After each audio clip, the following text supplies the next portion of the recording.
Hello everyone, आज हम करेंगे क्लास 4 की एसएसटी का chapter 9 agriculture. India is an agricultural country. India जो है एक एग्रीकल्चरल कंट्री है। एग्रीकल्चर का मतलब होता है खेती बाड़ी, जहाँ पर खेती होती है। Nearly 2/3 of the working population earns it's livelihood from agriculture. ज़्यादातर जो 2/3 वर्किंग पॉपुलेशन है, ठीक है, वो क्या करती है, एग्रीकल्चर से ही क्या करती है, अपना पालन पोषण करती है। जो उनका दिनचर्या चलती है, घर चलता है, उनका किससे चलता है, वो एग्रीकल्चर के थ्रू ही चलता है, क्योंकि ज़्यादातर लोग यहाँ पर फार्मिंग करते हैं। Agriculture provide food for people as well as raw material for various industries. Agriculture की वजह से बहुत सारे लोगों को खाना मिलता है, बहुत सारे क्या, सभी लोगों को खाना मिलता है, क्योंकि अगर फार्मर्स ना हो तो हम तक खाना पहुंचना बहुत मुश्किल है। और यहाँ तक कि जो रॉ मटेरियल्स हैं बहुत सारी इंडस्ट्रीज़ के लिए, वो भी हमें कहाँ से मिलते हैं, एग्रीकल्चर से ही मिलते हैं। Many different crops are cultivated in India due to favourable climate and fertile soil. यहाँ पर बहुत तरह की, अलग अलग तरह की जो क्रॉप्स हैं वो यहाँ पर कल्टिवेट की जाती हैं, बोई जाती हैं, क्योंकि यहाँ की जो क्लाइमेटिक कंडीशन है वो बहुत ज़्यादा फेवरेबल है। बहुत सारी कंडीशंस, जो वेजिटेबल्स और प्लांट्स के लिए बहुत सारी जो कंडीशंस होनी चाहिए, क्लाइमेटिक कंडीशंस, वो यहाँ की बहुत ज़्यादा फेवरेबल हैं। इस वजह से यहाँ पर जो है बहुत ज़्यादा क्रॉप डेवलपमेंट होता है। और यहाँ की जो सॉइल है, इंडिया की जो सॉइल है, वो बहुत ज़्यादा फर्टाइल है, जिसकी वजह से इंडिया में क्रॉप प्रोडक्शन सबसे ज़्यादा होता है। Farmers still depend on the monsoons for irrigating there crops. Farmers जो होते हैं वो तब भी डिपेंड करते हैं मानसून पर। मानसून तब होता है जब बारिश की का सीज़न होता है, उसके ऊपर काफ़ी ज़्यादा डिपेंड करते हैं फार्मर्स, ताकि उनकी जो क्रॉप है वो अच्छे से वो ग्रो अप हो और उनकी जो फसल है वो बहुत अच्छी आए। However, many farmers today also draw water from dams, reservoirs, tanks and canals. लेकिन बहुत सारे ऐसे फार्मर्स भी हैं जो कि पानी कहाँ से, डैम्स से, रिजर्वेयर से, टैंक से, कैनाल से अपनी क्रॉप्स तक पहुंचा देते हैं। लेकिन कुछ ऐसे फार्मर्स होते हैं जो ज़्यादा इक्विपमेंट्स जिनके पास नहीं होते हैं, तो वो किसके ऊपर डिपेंड करते हैं, वो मानसून पर डिपेंड करते हैं, बारिश पर डिपेंड करते हैं कि कुदरत का कोई करिश्मा हो जाए और उनकी जो क्रॉप्स हैं वो बहुत अच्छी हो जाए। हर बार मानसून सीज़न होना पॉसिबल नहीं होता है। कई बार मानसून बहुत ज़्यादा हो जाता है तो उससे फसल ख़राब भी हो जाती है। कई बार क्या होता है कि मानसून सही रहता है तो उस बार की जो फसल होती है वो बहुत अच्छी हो जाती है। तो इट डिपेंड्स ऑन मानसून कि आपकी जो फसल है वो किस तरीके से होने वाली है। जैसे कि इस बार जो था मानसून इस टाइम पे आया कि हमारी जो आम की फसल थी वो बहुत ज़्यादा ख़राब हो गई। जो आम के बागान वाले लोग थे उनको जो बहुत ज़्यादा नुकसान हुआ। These have been constructed to provide a steady supply of water to farmers. जो डैम्स हैं, रिजर्वेयर्स हैं, टैंक्स हैं, कैनाल्स हैं, वो इसलिए बनाए गए हैं ताकि जो फार्मर्स हैं वो अपने फार्म में अपने क्रॉप्स को पानी दे सके। जितनी अमाउंट उनको ज़रूरत हो पानी की तो वो वहाँ से पानी ले सकते हैं। लेकिन वो पानी भी कैसे ले सकते हैं, उसके लिए भी उनको बहुत सारी कंडीशंस लगा देते हैं कि उनको एक पंप लगाना होगा और एक पाइपिंग करनी होगी, पाइपलाइन देनी होगी, या फिर एक जो नाली होती है वो बनानी होती है कि उसके थ्रू सारा पानी जो है आपकी क्रॉप्स में जाएगा। ये प्रोसेस जो है वो जितना बोलने में आसान लगता है उतना ही करने में मुश्किल होता है, क्योंकि इतने बड़े एरिया को कवर करना और सब पेड़ों को पानी देना, सारी क्रॉप्स तक पानी पहुंचना तभी पॉसिबल हो पाता है जब आपकी जो मेंटेनेंस है वो बहुत अच्छी है, और जो आपने तैयारी कर रखी है कि क्रॉप, आपकी जो नालियाँ हैं या आपकी जो पाइपलाइन है वो इतनी स्ट्रॉन्ग है, बहुत अच्छे से हैं, कवर अप हैं कि सारी क्रॉप्स तक पहुँचेंगी, तभी वो प्रोसेस पूरा हो पाता है। अदरवाइज़ जो मानसून सीज़न है वही आपके लिए बेस्ट रहता है। Primarily two kinds of crops are produced in our country. ज़्यादातर दो तरह की क्रॉप्स हमारी कंट्री में प्रोड्यूस की जाती हैं। एक होती हैं फूड क्रॉप्स और एक होती हैं कैश क्रॉप्स। अब फूड क्रॉप्स क्या होती हैं और कैश क्रॉप्स क्या होती हैं, हम यहाँ पर पढ़ने वाले हैं। फूड क्रॉप्स कौन सी होती हैं? Crops grown to feed the people of the country are called food crops. Food crops वो होती हैं जिनके थ्रू आप इंडिया के पीपल को फीड करते हो, मतलब कि जो इंडिया का पीपल है, इंडिया के इंसान हैं, इंडिया के लोग हैं जो खाना खा रहे हैं, वो रहते हैं food crops. They form the staple diet in most parts of the country. Rice, wheat, maize, millets and pulses are the main food crops of India. ये क्या करती है, स्टेपल डाइट बनाती हैं कंट्री में। जैसे कि आप देख सकते हो राइस, व्हीट, मेज, मिलेट्स और पल्सेस, ये मेन फूड हैं जो इंडिया के लोग खाते हैं। ठीक है, अगर ये ना हो तो आप ये खुद सोचो कि इंडिया के लोग खाएंगे क्या। तो आप यहाँ पर देख सकते हैं एक टेबल बनी हुई है, crops, climate required, states where they grow. West crops rice climate कैसा चाहिए होता है राइस को? Hot and humid with plenty of rainfall, बहुत सारी रेनफॉल भी चाहिए होती है। स्टेट्स वेयर देख लो, वेस्ट बंगाल, बिहार, असम, उत्तर प्रदेश, झारखंड, उड़ीसा, तमिलनाडु, आंध्र प्रदेश, तेलंगाना, केरला, हरियाणा और पंजाब। अब ये क्वेश्चंस किस तरीके से पूछे जाते हैं मैं आपको बता देती हूँ।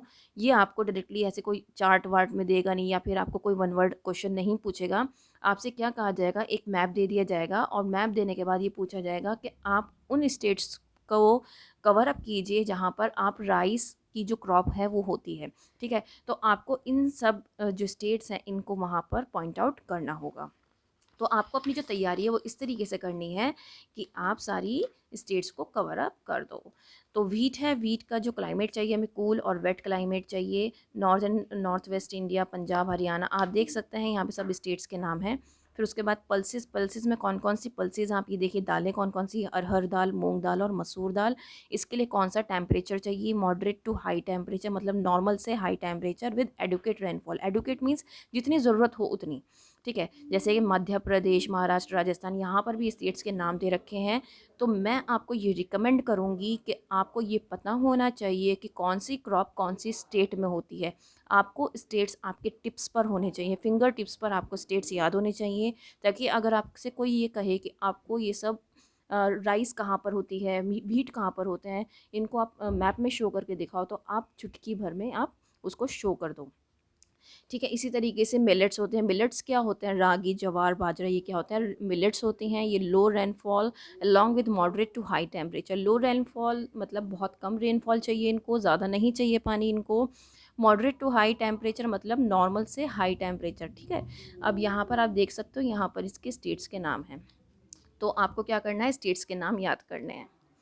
कैश क्रॉप्स क्या होती हैं, cash crops for sale in the market are known as cash crops.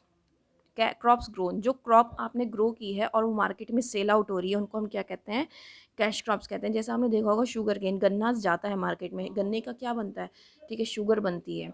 ठीक है, बियर बनती है, ये सब चीज़ें किससे बनती है, शुगर से बनती है। जूट, कॉटन, ऑयल सीड्स, ये आप क्या करते हो, आप मार्केट में बिकते हुए देखते हो, और इससे हम लोगों को क्या मिलता है, बहुत सारे अदर प्रोडक्ट्स भी मिलते हैं।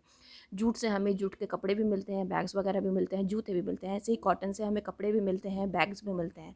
ऐसे ही ऑयल सीड से हमें क्या मिलता है, ऑयल भी मिलता है और सीड्स भी मिलते हैं।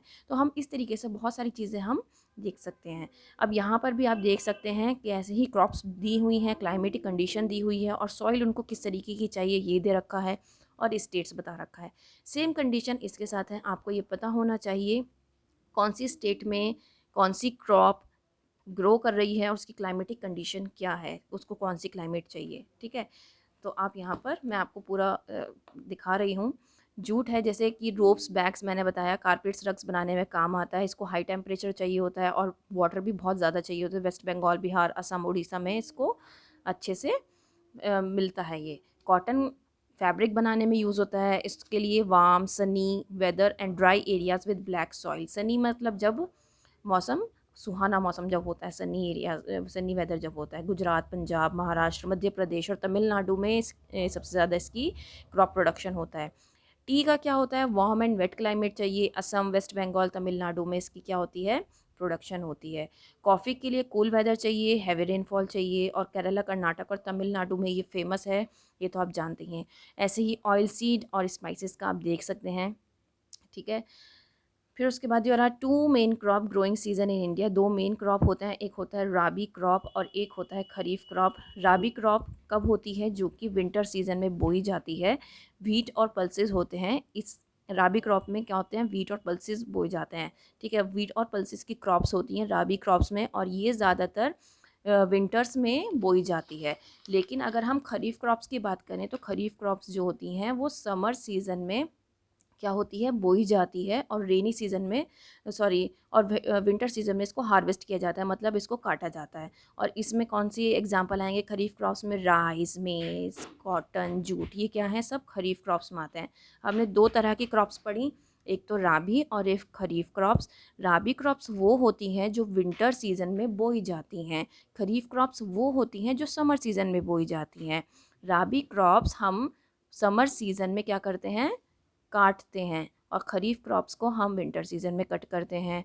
ठीक है, राबी क्रॉप्स में हमने कौन कौन सी वो पढ़ी कि व्हीट और पल्सेस क्या हैं, राबी क्रॉप्स में आते हैं, जो सो की जाती हैं, बोई जाती हैं। लेकिन खरीफ क्रॉप्स में कौन कौन सी होती हैं, राइस होती है, मेज़ होती है, कॉटन और जूट, ठीक है, जो कि खरीफ क्रॉप्स में आता है। ठीक है, तो ये चैप्टर आपका कंप्लीट हो जाता है। अगर इसमें कोई भी पार्ट रहता हो, आप मुझसे पूछना चाहते हो, तो आप ज़रूर मुझसे पूछ सकते हैं। कमेंट बॉक्स में आप मुझसे कमेंट करके पूछ सकते हैं, मैं आपको ज़रूर रिप्लाई करूँगी। अगर कोई और बात रह गई हो, कोई टॉपिक रह गया हो इसमें, तो मुझे ज़रूर बताइएगा, क्योंकि मेरे पास जो बुक अवेलेबल है मैं उससे पढ़ा रही हूँ। हो सकता है कि किसी और बुक में थोड़ा-सा ज़्यादा दे रखा हो, तो आप मुझे ज़रूर बताएँ, मैं उसको ज़रूर सॉर्ट आउट करूँगी। अभी तक के लिए यही सही है। That's all. Thank you.